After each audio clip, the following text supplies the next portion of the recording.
NBA 2K, I've been an active consumer for over 2.5 decades. And during that time, I've watched 2K evolve. Once a game developed with care and consideration for its player base, now it's a game more focused on the development of their next dollar. In this video, we'll be discussing how 2K went from the leading innovator in sports gaming to one of the leading moneymakers in the gaming industry. But before we continue, I would like to offer you guys fair warning. Proceed with caution because this may change the way you look at some of your favorite video games. This may, in fact, ruin gaming for you. Just remember, I gave you guys fair warning. It's AllCity. Load up that clip.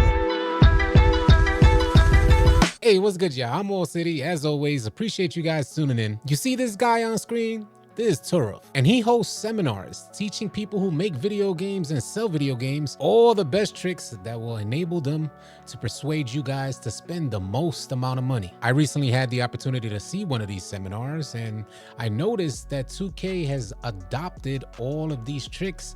They've implemented them into the 2K that we know today, and they completely follow this exact same blueprint. And I have a feeling that after watching this video, a lot of you guys gonna end up finding out that some of your favorite games follow this same exact blueprint as well. My intention for this video is to show you guys exactly how 2K has implemented all of these tricks. I would also like to show you guys how 2K has incorporated this blueprint into the 2K franchise, all while exploiting the 2K player base. If any of you guys are new here, drop a like, drop a sub, leave your thoughts and comments in the comment section below.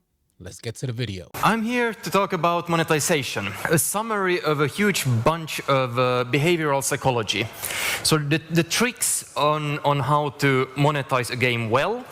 Some of you will probably be slightly shocked by all the tricks I have listed here, but I'll leave the morality of it out of the talk. We can discuss it if we have time later. Now take note, as he is hosting a seminar to folks like 2K and like EA, providing them with the best tricks to get the most money out of you guys. He mentioned the audience might be shocked at some of the tricks that they use, jokingly saying they'll discuss the morality of it later if they have time. And if you guys stay to the end of the video, you'll see, ironically, there was plenty of time to discuss the morality of these tricks, but when the audience was asked if they had any questions, all you heard was crickets.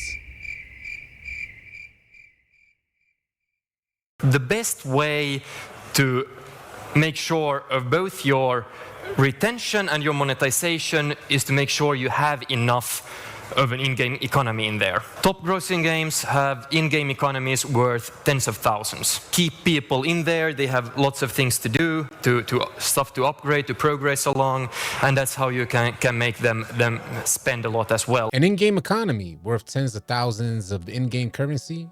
Does 2K have that? Let's check it out. 2K has managed to create a whole city to house their in-game economy. This trick is hiding in plain sight. Each one of these stores have tons of items for purchase. And currently there is no other game that so blatantly puts their in-game economy right in your face. 2K's intention is to normalize spending. Considering I've been an avid player for 2.5 decades, we are only about 5 years into this normalization. And the NBA 2K player base dislikes the city because it disrupts online gameplay. And still, 2K invests in the development of this city solely for their in-game economy. They have prioritized getting you guys, the players, to spend money over the stability of their online gameplay. There is basically no shortage of ways to get you guys to spend money on 2K.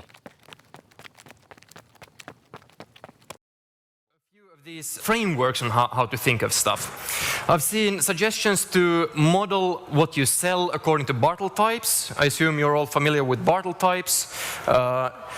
The achievers want to progress in the game, the socializers want to speak to other people, the killers just want to compete and kill each other, and the explorers are the guys who are after stories and experiences. You sell convenience to the achievers, which really means faster progress, customization to socializers, hats and stuff, competitive advantage, that is pay to win for the killers, and content for explorers. 2K has you categorized. You are the target. 4 categories. You have achievers, socializers, killers, those folks who like the competitive advantage, and you also have explorers. He mentioned you sell convenience to achievers. NBA 2K has season passes that offer season rewards. And achievers, they have the option to purchase Pro or Hall of Fame passes, which offer exclusive premium rewards. Offering further convenience, they allow you to purchase level skips, making it that much easier for achievers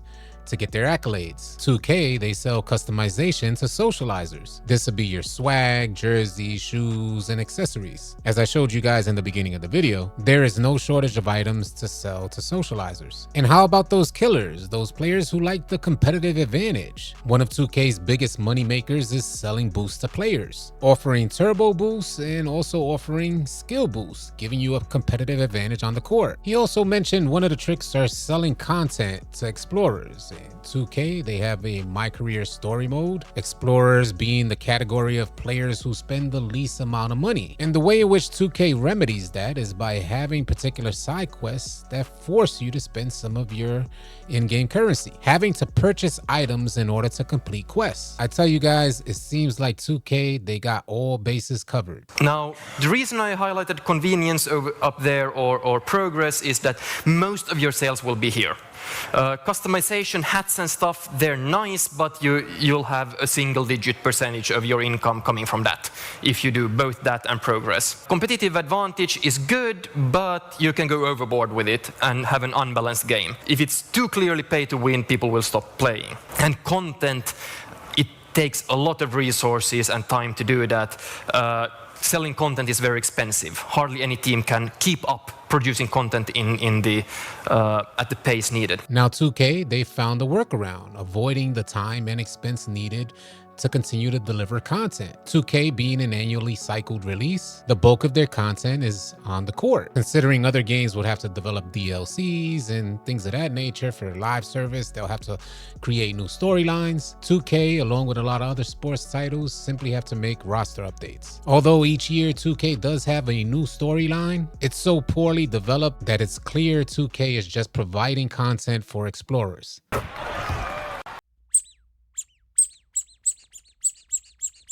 Hook, habit, hobby, a model for how people progress in a game. The hook is what gets you into the game to try out, then you build it into a habit that you play multiple sessions every day, and then at the end it's the hobby phase where people see it as one of their main hobbies, and they put lots of time and resources into it. Now, if we look at this from a monetization perspective, the hook is where you put up an icebreaker. You want to give a really, really good deal, something that's a no-brainer. You would be crazy to turn it down as a player. The reason to give a really good deal up front is by making people spend up front, they are also emotionally committing to your game, their retention will go up. The first spend is, it breaks the ice, then they think of themselves as spenders in the game. It's okay for me to spend in the game. Lots of people otherwise have this wall up, I will never pay, so you need to break the wall first. The new version of NBA 2K is set to release in less than a month and a half, and they already have pre-orders set up and ready for us with little to no gameplay information available. And to help break down that wall for players who are less inclined to spend money, they offer additional content exclusive to a pre-order. The habit is like the main meat of the game. This is where you sell the faster progress, as we just discussed. And the hobby is for the guys who have already maxed out. So you can no longer sell progress to them, you have to sell consumables. This is also where you get basically unlimited upper spend. And when thinking of consumables in NBA 2K, what's the first thing that comes to mind? Skill boosts and Gatorade boosts. You see, without these consumables, you're playing at a disadvantage whenever you're attempting to compete online. And 2K has the additional edge because there is no maxing out in game. There's always a new build to try, a new position to try, and creating builds on NBA 2K is probably one of the most expensive things you can do, at least in the My Career game mode. If you're looking to pay money to max out your build, 2K has you covered. You could easily spend upwards of $100 maxing out one build. Throughout the annual cycle, 2K will drop patches that oftentimes change the gameplay and render a lot of these same player builds that you have invested $100 in damn near irrelevant, forcing a lot of players to invest and pay more money for a new build just to be able to compete online with all the new changes. Another huge moneymaker for NBA 2K is the My Team game mode, allowing you to chase player cards of your favorite NBA players, past and present. And if you so happen to be lucky enough to get one of those cards, cars, 2K will just create an upgraded version of that car for you to chase, spending tons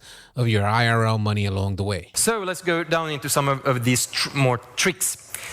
Gachas. Who hasn't heard of gachas? They're named after gachapon, these Japanese machines, which are sort of slot machines that give you collectible stuff. But it's really the same mechanic that we have had in Western markets for collectible playing cards. You cannot, no matter how much you spend, you cannot directly get the card you want. You have to, over and over again, pay to get a bunch of random cards and hope that the thing you wanted is in there. These are great for again, both monetization and retention, because people like the lottery part of it. You get more content because people cannot immediately progress to the stuff they want. They have to keep trying a few times. So it really takes like 5 times as long to get the collection that they need compared to just progressing and collecting soft currency and buying it straight off. This is the exact same blueprint that 2K has been following for years, perfecting their craft, prioritizing monetization over gameplay development. Sports gaming companies in particular have perfected ways of taking advantage of the player base. They have universally implemented this exact same blueprint. In an article recently released by the New York Times titled, "When Sports Games Feel Like Casinos, Players Rarely Win," considering sports titles are rated E for everyone, Celia Holden, the founder of Group Ethical Games, said loot boxes are especially problematic for children because the part of their brain that helps regulate compulsions has not fully matured. She goes on to say it's really hard for kids to refrain from trying to get the things they want to get. If you have mechanics like these in games for kids, it's clearly unethical. As always, truly appreciate you guys tuning in. If any of you are new here, drop a like and a sub on your way out. Leave your thoughts and comments in the comment section below. I'll catch you guys on the next video. Easy, y'all. If you guys are tired of running with randoms and you're looking for players to run with on NBA 2K, come on out and join the AllCity 2K Discord. The link will be in the description below. Find players and get runs now. Drop a like and drop a sub on your way out. Leave your thoughts and comments in the comment section below. I'll catch you guys on the next video. Easy, y'all.